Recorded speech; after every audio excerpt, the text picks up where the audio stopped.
Bonjour à toutes et à tous. Donc aujourd'hui on va voir le montage d'une pupe ou pupa.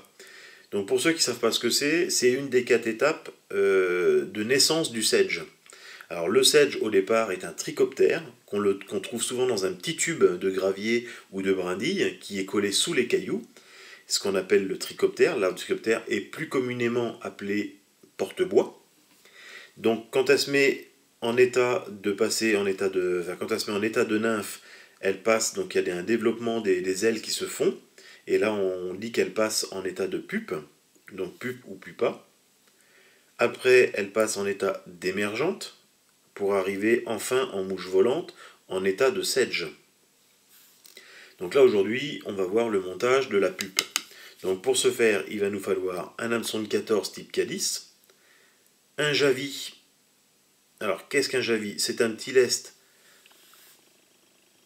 Voilà, un petit lest en tungstène de forme courbe et en forme goutte d'eau qu'on va positionner comme ça sur l'hameçon. Sous ce petit javis, il y a une fente que l'on peut voir ici qui va bien s'impliquer sur l'hameçon. Il va nous falloir une plume de cul de canard, du fil de montage noir, du fil floss crème, 2 fibres de faisan, une petite bande de latex noir. Il va nous falloir du dubbing de lièvre au poil long et une fibre de Crystal Flash numéro 45 de chez Hens et de cette couleur là.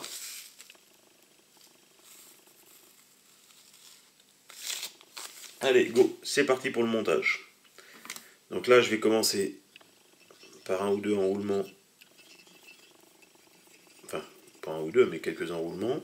Je reviens vers l'arrière. Je m'arrête largement avant mon œillet. Tout simplement parce qu'il va falloir que je me trouve pile poil en face de mon accroche de mon javis. Donc je vais positionner le javis dessus. Voilà. Et comme vous pouvez voir, donc là, je vais m'arrêter à ras de l'œillet. Et là, il y a des petits stries. Et là, mon fil va falloir qu'il soit en face de ces stries pour bloquer mon javis. Voilà. Donc là, le javis, je vous dis, il y a un système de fente en dessous qui me permet de le tenir. Je vais même un petit peu trop avancer sur l'œillet. Voilà. Et là, je vais emmener mon fil de montage vers l'arrière, à la courbure, comme ceci. Je vais prendre une petite goutte de cyano. Hop, on va sécuriser le montage.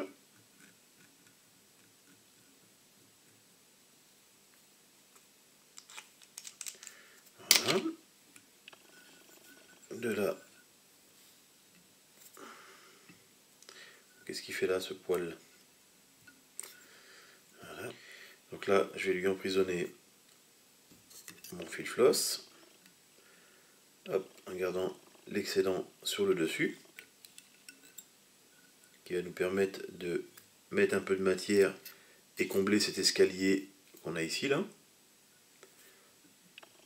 Je vais lui accrocher une fibre. Hop, il y en avait déjà une de prête, voilà. Le Hens numéro 45 de Crystal Flash.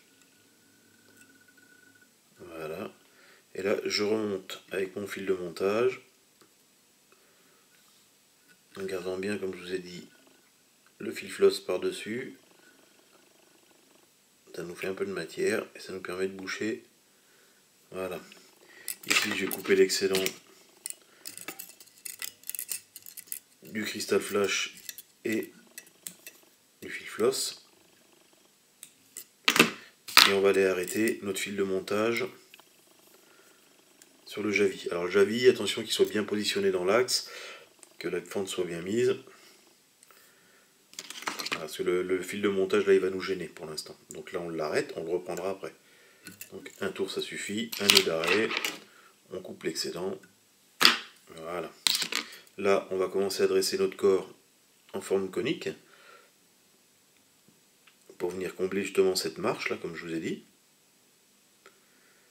Et là bien sûr notre fil floss on l'emmène à ras des stries du Javis, mais on ne l'emmène pas plus loin. Là, on commence à combler le trou. Voilà, pour donner ce corps bien conique.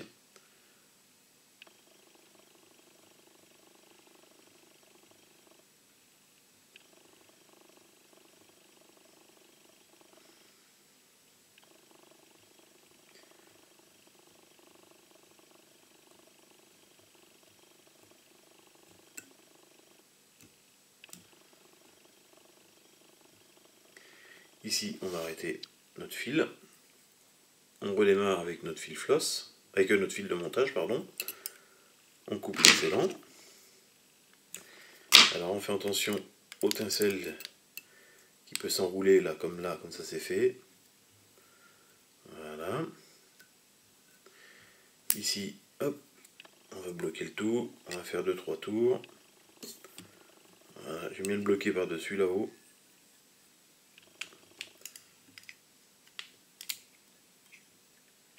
Tac. Et là on va couper notre fil floss.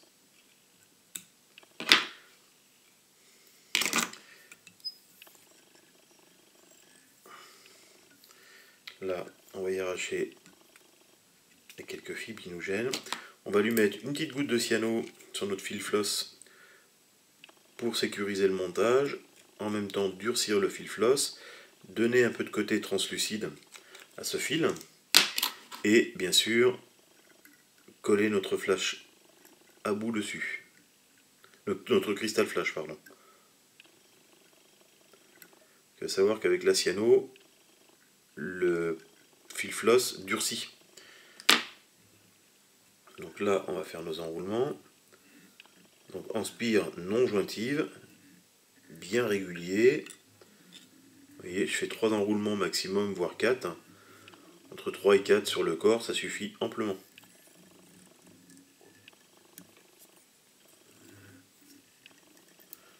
Donc voilà. Là, je vais couper mon excédent de fil. Je vais prendre un déchet de plume de cul de canard. Je vais bien rabattre toutes mes fils vers l'arrière. Là, je vais prendre le petit pompon. On va la mettre, vous voyez, pas plus loin que ça. Comme ceci. Donc là, je prends le bout. Je rassemble bien mes plumes, que ça fasse vraiment un tout petit toupet à l'endroit bien précis que j'ai voulu. Voilà, que ça reste bien au-dessus. Je coupe l'excédent de plume de cul de canard. Là, je vais lui accrocher ma bandelette. Alors la bandelette de latex, si vous regardez bien, on a une partie brillante et une partie mate. Donc la partie mate, on va la mettre vers le haut, par là. Et la partie brillante sur la mouche. Après, on va la retourner. Donc là, on pose notre bande de latex comme ça. On l'emprisonne avec notre fil de montage.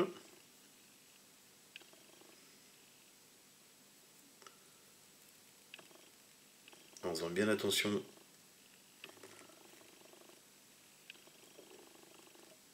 de la répartition de notre bande, qu'elle soit pas plus d'un côté que de l'autre, qu'elle soit pas plus devant que derrière.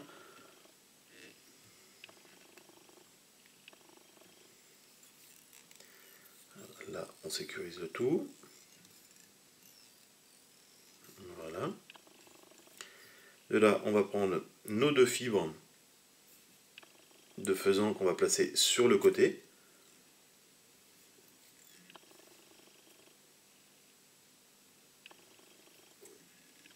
En la faisant remonter vers le haut.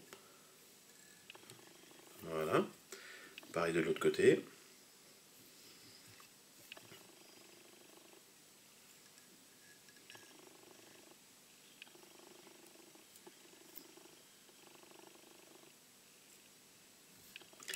Alors là, on en profite pour régler la longueur comme l'autre.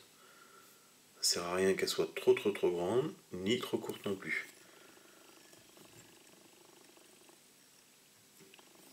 Là, on fait les enroulements bien propres et on revient derrière le latex en tête du Javis.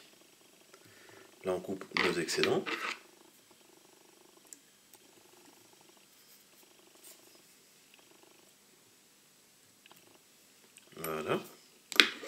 ici, on va prendre un petit peu de dubbing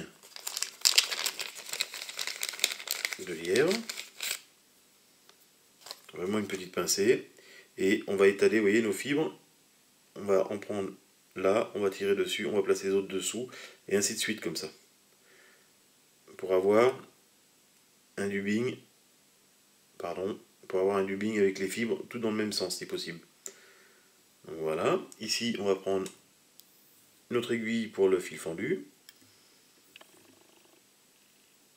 Et là on va passer à l'étape la plus dure, entre guillemets, parce qu'il va falloir qu'on rabatte bien nos fibres de dubbing, de lièvre.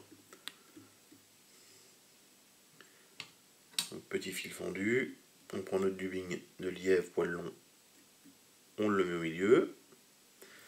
Voilà. On torsade, on twist, on torsade notre fil.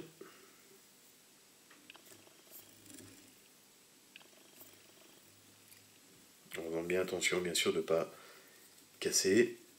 Ici, on brosse un peu avec le doigt pour libérer les fibres. Et là, toutes nos fibres, on les ramène bien vers l'arrière. En même temps, on enlève l'excédent. Et là, on ramène, comme j'ai dit, vers l'arrière nos fibres. Et c'est ce qui est le plus chiant, parce qu'à chaque tour, vous voyez, sans prendre la bande de latex, sans prendre les fibres de faisan derrière, à chaque tour, on doit bien rabattre nos fibres vers l'arrière. Voilà. Et là, on doit les rabattre maintenant dans l'autre sens. Alors là, il faut qu'on les rabatte vers le bas. On va faire un ou deux tours. Là, bien sûr, on va lui mettre notre petite bande latex, tout en ramenant nos fibres de faisan vers le bas. Pas de faisan, de lièvre, pardon, vers le bas.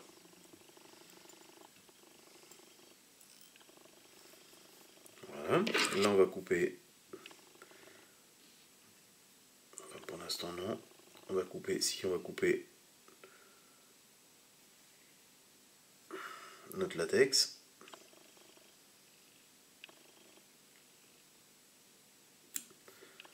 Donc on laisse une petite bande de 3 mm au-dessus. Notre fibre de CDC, attention qu'elle ne soit pas emprisonnée en dessous. Voilà. Et là on va pouvoir faire notre whip finish en rabattant bien notre dubbing sur le dessous.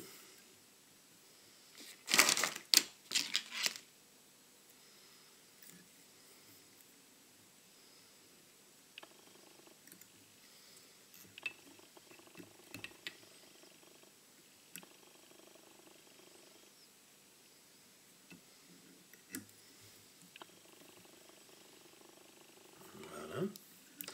On va faire un autre. Toujours en pensant à bien rabattre.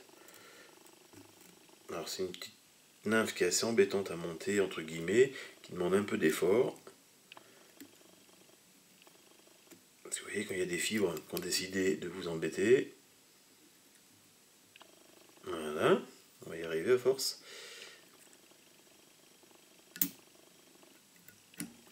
Et puis il y a des jours où quand ça veut pas, ça veut pas. Donc voilà, là on a coupé notre excédent. Ici on va prendre notre pointe de ciseau ou autre chose, on va placer en dessous, notre doigt sur la fibre et on tire. Voilà, on donne cette jolie forme. Pareil ici, notre pointe de ciseau placée au-dessus, en dessous, et là on tire. Là, on rabat toutes nos fibres en dessous et on coupe l'excédent. Voilà une petite nymphe de pupa. Là bien sûr, ce qu'il y a devant au niveau de la tête de Javi, on va le brûler pour enlever l'excédent. Voilà.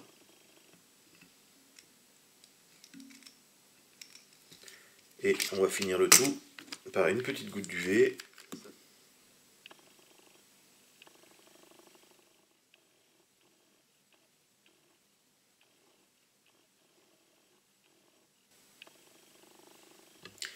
Voici notre petite pupa. On sèche le tout.